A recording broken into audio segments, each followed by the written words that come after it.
No se trata de elegir usted qué prefiere, el primero o el segundo plato. Yo creo que las dos cuestiones están en el mismo nivel de importancia para nuestra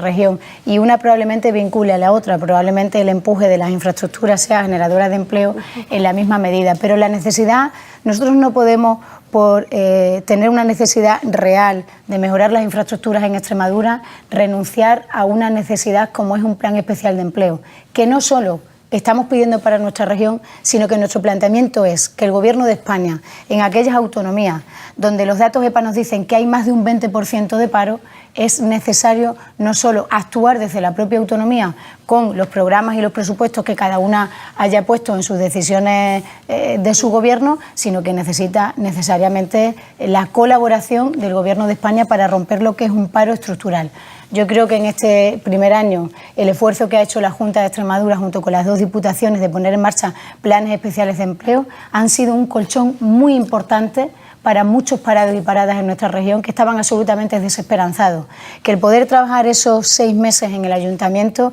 le ha permitido volver a entrar en el circuito de las prestaciones y, por tanto, no estar en esa lista negra de correr riesgo de caer en la exclusión social. Pero eso, que repetimos este año de nuevo en los presupuestos, hacemos ese esfuerzo de mantener ese segundo plan especial de empleo, no es suficiente para una región que tiene más de un 20% de paro y que, por tanto, tiene un problema que está ahí latente y que hay que solucionar con medidas más a largo plazo. Por tanto, yo no elegiría entre las dos cosas y así se lo razonaría. ¿Se van a exigir las dos? Se van a exigir las dos porque además creemos que son dos cuestiones de vital importancia para el devenir de nuestra región.